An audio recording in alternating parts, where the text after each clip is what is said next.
Hello, কেমপালসিভ মাইন্ডের নতুন একটা ভিডিওয় তোমাদের সবাইকে স্বাগত। আজকে আমরা পড়বো ফর্মাল চার্জ। দেখো, ফর্মাল চার্জ জিনিসটা কি না, আমরা জানি যে দুটো অ্যাটম, ধরো নাও দুটো অ্যাটম, একটা এক্স আর একটা অ্যাটম ওয়াই, তারা পরস্পরের মধ্যে বন্ড তৈরি করছে। এক্স এর কিছু ভ্যালেন্স ইলেকট্রন আছে, ভ্যালেন্স ইলেকট্রন, ওয়াই এর কিছু ভ্যালেন্স ইলেকট্রন আছে।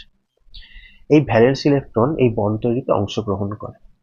এবার ধরো এই বন্ড তৈরি করার পরে যতগুলো ভ্যালেন্স ইলেকট্রন পড়ে রইল এবং আগে যে ভ্যালেন্স ইলেকট্রন ছিল, এর যে পার্থক্য অ্যাকচুয়ালি সেটাই হচ্ছে ফর্মাল চার্জ।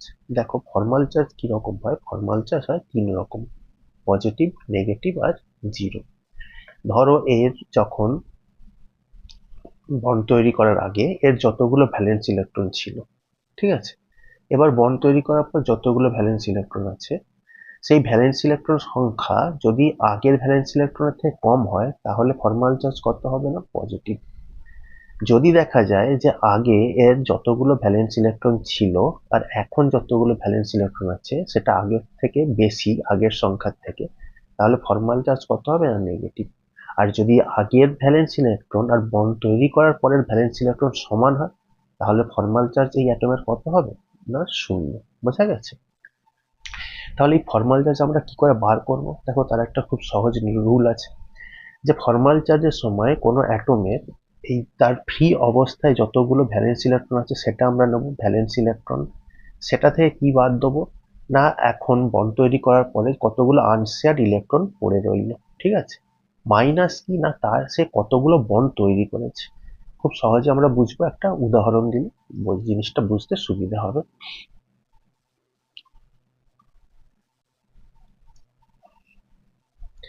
দেখো, থায়োসায়ানাইড আয়নের উদাহরণ আমরা নিচ্ছি। উদাহরণ এর সাথে আমরা দেখবো যে কিভাবে বার করা যায়। ধরো আমরা নাইট্রোজেনের ফর্মাল চার্জ এখানে বার করব। নাইট্রোজেনের ভ্যালেন্স ইলেকট্রন কত?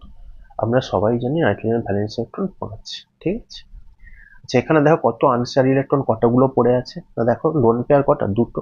অর্থাৎ প্রত্যেকটা লোন পেয়ারে দুটো করে ইলেকট্রন আছে। তাহলে মোট কতগুলো আনশেয়ার ইলেকট্রন পড়ে আছে? না, চারটে। একটা, দুটো, তিনটে, চারটে। তাহলে -4।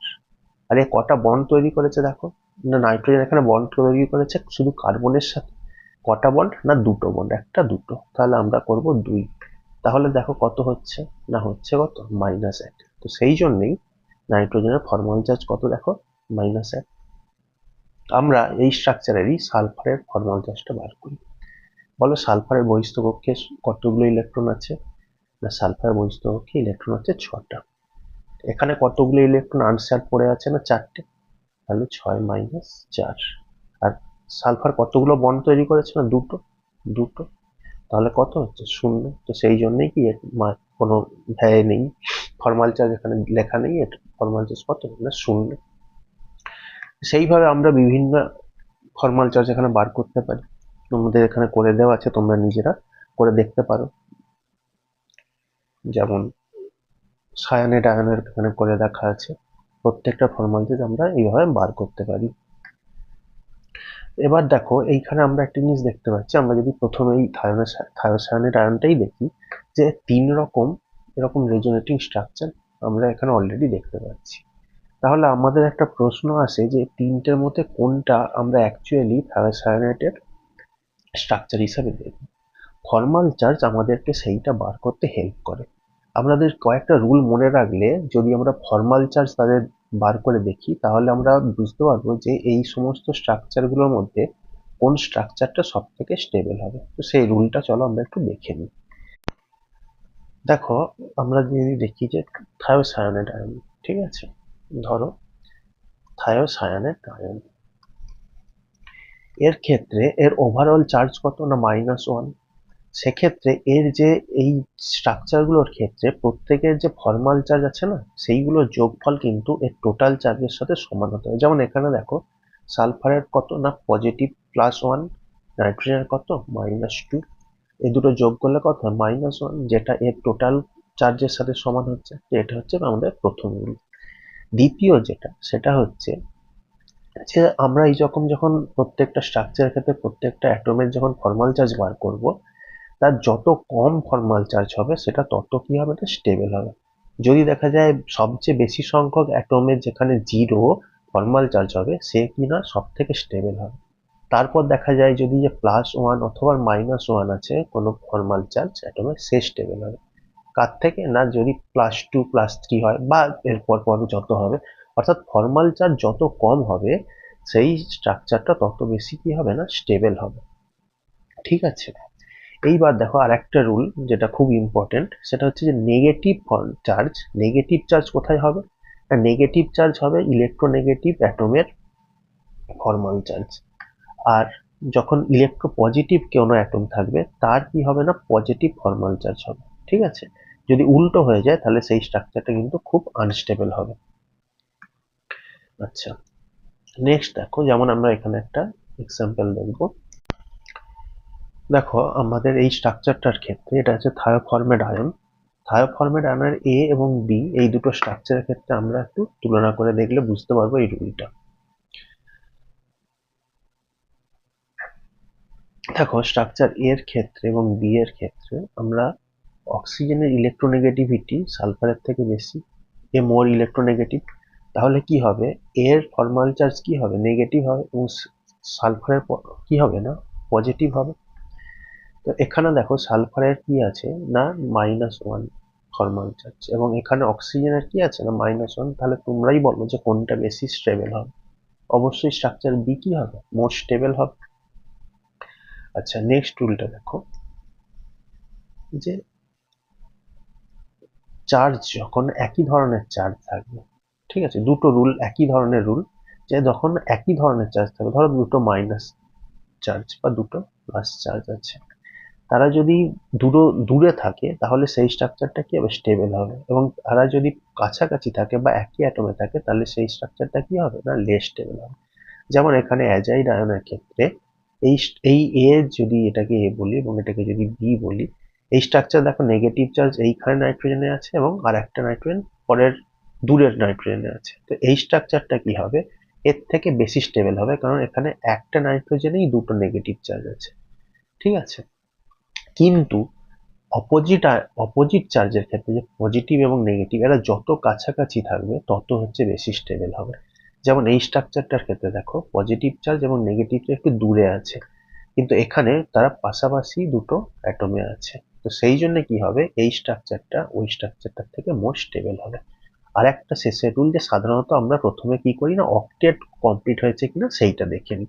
যাদের ক্ষেত্রে অক্টেট পূরণ হওয়া সম্ভব নয়, যেমন আমরা এগুলো আগের দিন পড়েছিলাম, তাদের ক্ষেত্রে বাদ দিয়ে বাকি সমস্ত ক্ষেত্রে আমরা দেখি অক্টেট পূরণ হয়েছে কিনা। চলো আমরা একটা কোশ্চেন করে নিই। যেমন এখানে দেখো যে ডাইমিথাইল থায়োকার্বমেট আয়নের 3টে রেজোনেটিভ স্ট্রাকচার দিয়েছে। ঠিক আছে, ABC বলেছে, এর মধ্যে কে বেশি স্টেবল হবে। দেখো তোমরা চেষ্টা করে দেখতে পারো। আমি এখানে দেখাই যে সালফারের ক্ষেত্রে এখানে দেখো নেগেটিভ চার্জ, এখানে সালফারের ক্ষেত্রে নেগেটিভ চার্জ, এখানে দুটো সালফারের ক্ষেত্রে নেগেটিভ চার্জ, এবং নাইট্রোজেনের ক্ষেত্রে পজিটিভ চার্জ। এটা সম্ভব নয়, কারণ নাইট্রোজেন কি সালফারের থেকে মোর ইলেকট্রোনেগেটিভ। তাহলে মোর ইলেকট্রোনেগেটিভের পজিটিভ চার্জ এবং লেস ইলেকট্রোনেগেটিভের নেগেটিভ চার্জ, এটা সম্ভব নয়। তো এই স্ট্রাকচারটা লেস কন্ট্রিবিউটারি। এবং এর সাথেও যদি আমরা দেখি, যে আমরা যেমন বলেছিলাম যে যদি কোনো স্ট্রাকচার একাধিক অ্যাটমের, যদি সব মানে একাধিক অ্যাটমের যদি 0 ফর্মাল চার্জ হয়, সেটা কি হবে, বেশি স্টেবল হবে। কার থেকে, দেখো এখানে একাধিকের 0 নয়, পজিটিভ 1 বা নেগেটিভ 1 আছে, তো তার থেকে কি হবে না, হচ্ছে এই স্ট্রাকচারটা বেশি স্টেবল হয়। যেমন এখানে দেখো শুধুমাত্র সালফারের ক্ষেত্রে নেগেটিভ চার্জ আছে, বাকি সকলের ক্ষেত্রে কি আছে, 0। এখানেও তাই, একটার সালফারের ক্ষেত্রে কি আছে, নেগেটিভ চার্জ আছে, বাকি সবার ক্ষেত্রে 0। তো সেই জন্য এই দুটো স্ট্রাকচার এই স্ট্রাকচারটার থেকে বেশি স্টেবল হবে। তাহলে অপশন কি হবে না, A and C, sorry A and B, A and C নয়, এ এন্ড বি হবে। আচ্ছা, নেক্সট দেখো, এখানে 3টে স্ট্রাকচার দেওয়া আছে। ঠিক আছে, তাদের মধ্যে দেখো প্রথম যদি স্ট্রাকচারটা দেখি, এখানে কি হচ্ছে না, নাইট্রোজেনের ফর্মাল চার্জ কত দিয়েছে, -2, যেটা ঠিক আছে, যে নাইট্রোজেনের নেগেটিভই হওয়া উচিত, যেহেতু এটা ইলেকট্রোনেগেটিভ। এখানে সেলেনিয়ামের দিয়েছে পজিটিভ, যেটা ঠিক আছে। কিন্তু এর নাইট্রোজেনের যে ফর্মাল চার্জটা সেটা বেশ বেশি, মানে -2, যেটা বেশ বেশি। কিন্তু এটা বাকি রুল ঠিক আছে। এখানে দেখো এটা একেবারেই সম্ভব না, মানে সেলেনিয়ামের নেগেটিভ চার্জ এবং নাইট্রোজেনের জিরো ফর্মাল চার্জ হওয়া সম্ভব না, কারণ নাইট্রোজেনের ক্ষেত্রে কি হবে না, ইলেকট্রোনেগেটিভিটি যেহেতু এর বেশি, সেই জন্য এখানে নেগেটিভ চার্জটা নাইট্রোজেনের হওয়া উচিত। নেক্সট স্ট্রাকচারটা দেখো, এখানের ক্ষেত্রে কি হচ্ছে যে নাইট্রোজেনের ফর্মাল চার্জ নেগেটিভ দিয়েছে, এর পজিটিভ জিরো আছে, সেলেনিয়ামের কি আছে না জিরো, এবং এই দুটো স্ট্রাকচার, তার মানে কি এই দুটো স্ট্রাকচার পসিবল এ এর আর সি, কিন্তু এখানে দেখো নাইট্রোজেনের ফর্মাল চার্জটা অনেকটা বেশি ছিল, এখানে কি হচ্ছে নাইট্রোজেনের ফর্মাল চার্জটা অনেকটা কম, তো সেই জন্যে এর ক্ষেত্রে যেহেতু নাইট্রোজেনের ফর্মাল চার্জটা অনেকটা কম, তাহলে কি হবে এই স্ট্রাকচারটা উত্তর হবে যে এটাই মোর স্টেবল। আচ্ছা,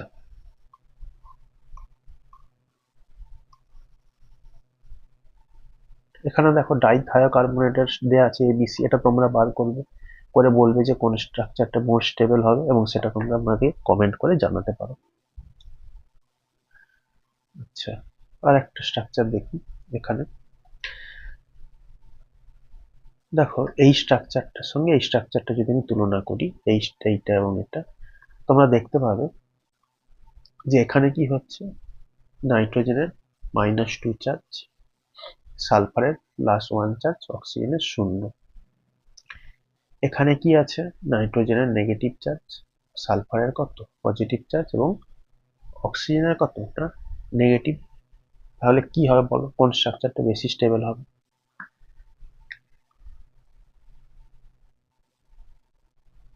এখানের ক্ষেত্রে যেহেতু নাইট্রোজেনের চার্জটা অনেকটা বেশি, ফর্মাল চার্জটা -2, সেই জন্য কি হবে না বি স্ট্রাকচারটা স্টেবল হবে মোর।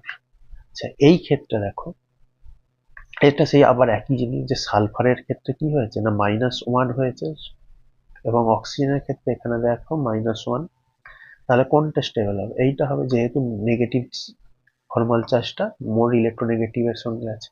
এইবার দেখো আর একটা আমরা যদি তুলনা করি যে এই দুটো স্ট্রাকচারের মধ্যে কে স্টেবল হবে, সেইটা বলো তো। এই দুটো স্ট্রাকচারের মধ্যে এই স্ট্রাকচারটা এবং এই স্ট্রাকচারটা, এদের মধ্যে কে স্টেবল হবে? দেখো ওভারঅল দেখতে গেলে এই স্ট্রাকচারটা এটার থেকে বেশি স্টেবল। এই আমরা যদি এই মুহূর্তে এটাকে সি এবং এটাকে ডি বলি, তাহলে ডি স্ট্রাকচারটা কি হবে, সি এর থেকে বেশি স্টেবল হবে।